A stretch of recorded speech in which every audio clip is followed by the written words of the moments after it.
everybody. Today we're in Awakon Park in Onaway, Michigan, and let's see what it's like here in the wintertime. So here's all the information about it if you want to pause and read it. This is the site of the old American Wood Rim Company, or the Lobdell Emery Steering Wheel factory, whatever you want to call it. And in the early 1900s, it burned to the ground and took Onaway's prosperity with it. So these are the ruins, and there are also a bunch of iron sculptures made by Tom Moran in here. So let's go in and take a look. And on the other side is a map of what the factory used to look like and everything that was in it. If you want to pause that and take a look at it. This still exists. It was the offices, number 11. Administrative office building. They're trying to save it, but they can't get enough money. They want to turn it into the Onaway Museum. It would be nice if they could get enough money, but I have a feeling it will collapse before they do. And then over here we have a whole bunch of apple trees. And since the last time we were in here, they have added this old antique farm equipment, which is pretty cool.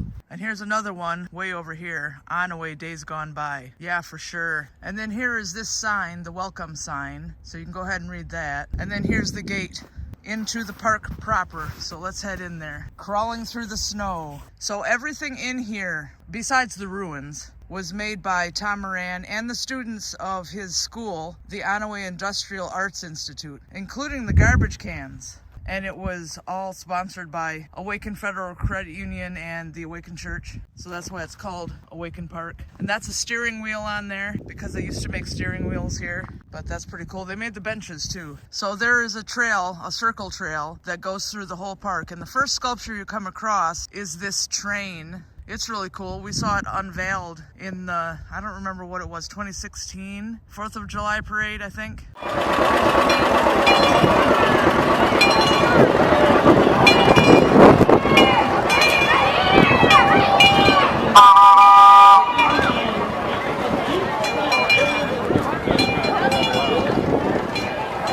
It used to have a bell on it that worked. But as soon as they brought it to the park, they disabled it. They probably didn't want kids coming in here and driving everybody nuts. And here's one of the homemade benches I was talking about.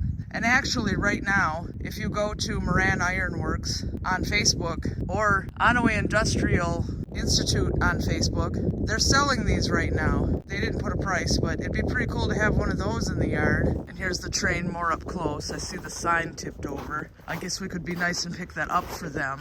Here we go. Oh, they're fixed. Lobdell and Emery number 4. Artist Cohort 5 2016. Yep, I was right. But yeah, it's really cool. And they brought it in a piece of track in here to set it on. And you can actually go inside of it. These stairs here. Yep, I see. Oh, I know. Okay, this used to be open. Now it's blocked off. Because a couple years ago, there was a homeless guy living in this train and he wouldn't leave. It ended up in the paper. He must have been crawling in there and going to sleep. So they blocked that off. It was supposed to be a replica of where they'd put the coal in for the steam train. But yeah, that's pretty weird that they had to close that off because a homeless guy wouldn't stay out of it. But otherwise, it's really cool. Except that kids have been throwing rocks into it everywhere. And they do have trouble with people spray painting the sculptures in this park all the time. That was for the bell, and it went through that hole there. But they took it out because people just would have been loud.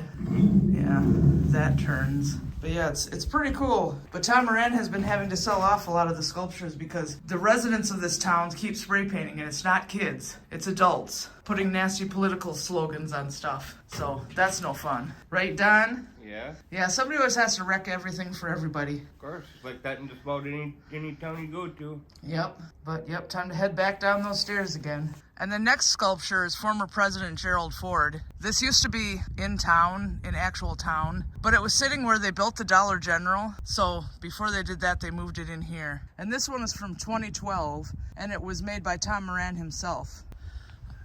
It's a little creepy, but it's pretty cool. Okay, and the next sculpture in line is the Statue of Liberty's head.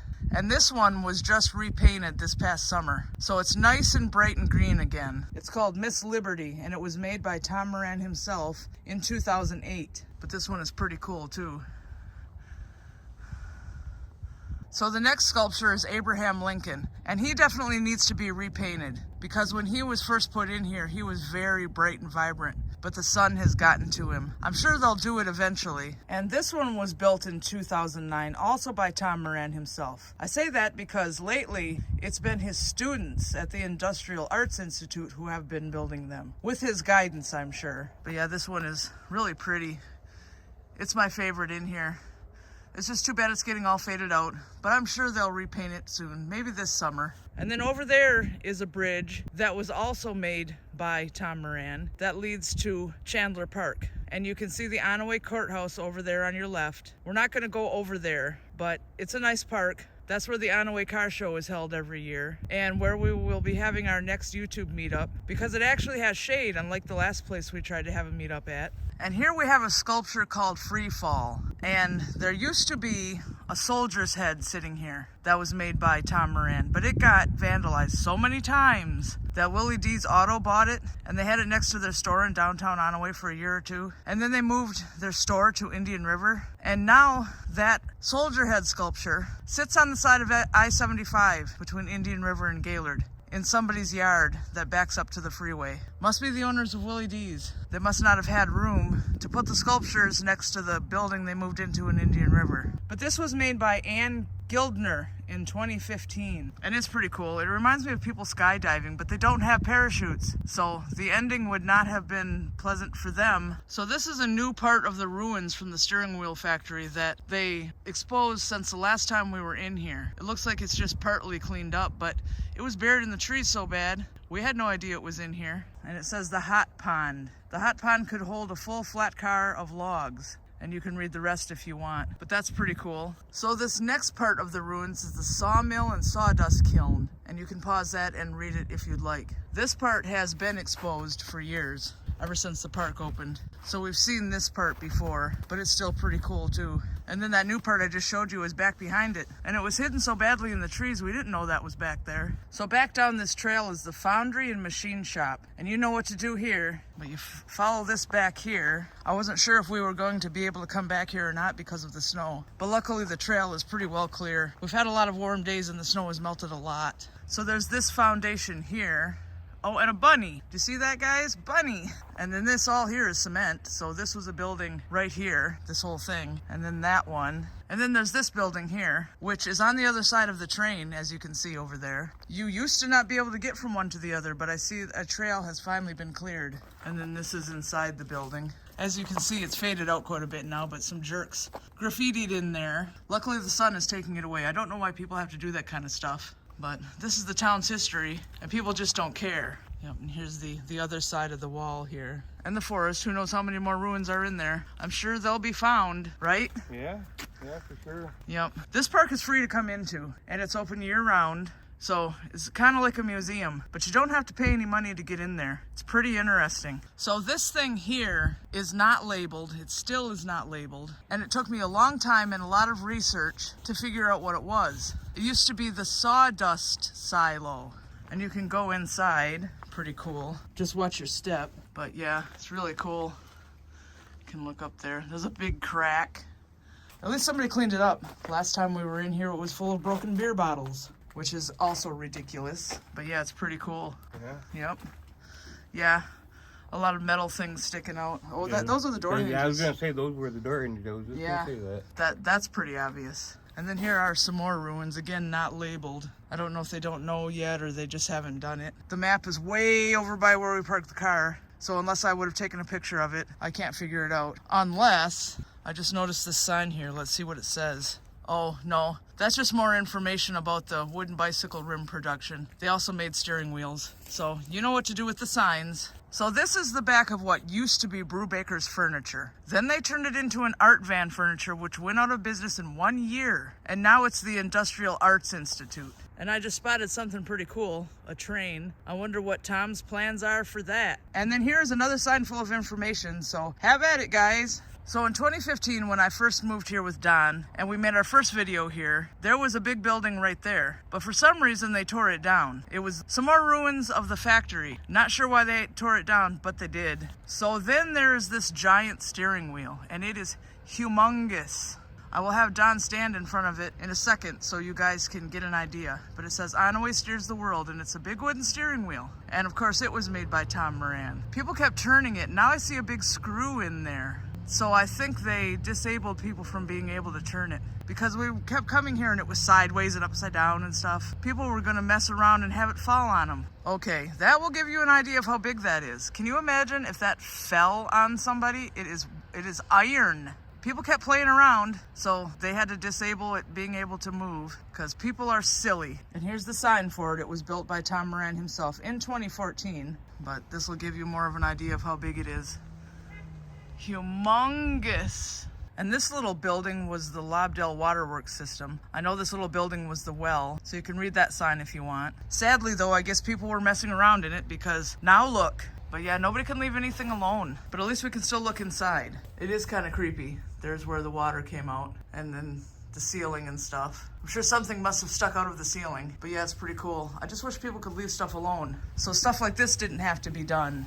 And here's another sad thing thanks to vandalism. There used to be a dragon and some kind of a monster thing battling on top of that brick, and now it's gone. Little by little, Tom Moran is going to get rid of all the sculptures. He put it in the Presqu'île Advance, the newspaper, because people won't stop vandalizing them. So little by little, everything is lost. That was one of my favorite things in here because it was a dragon. That's just so sad. So here we have a pond that was part of the works of the factory, and it's all frozen now. And then there are these two buildings. At least they're still here. So this one here, I have climbed up in there before, but that porch or whatever that is really high up. So I'm not gonna do it this time, but there's nothing in there. But it used to be part of the factory something or other. And this is the biggest part of the ruins left. It's pretty cool. This is ruins as well. And then behind that other building, there's a little bit more ruins you can see. Obviously this was something, and these pillars or whatever they are here, there's a bunch of them. You can see them all there. So this is where the Dynamo Wheel used to be, right in here. A big wheel, massive 12-foot Dynamo Wheel that produced electricity for the entire factory. You guys can read the rest if you want.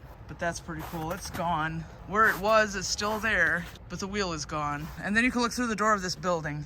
It's always full of water year-round. So unless you want to slop through the water, you can't walk around and look through more of it. But you can peek in. Oh, somebody got in there though. Got way up there and put graffiti. So stupid. But yeah, otherwise it's pretty cool.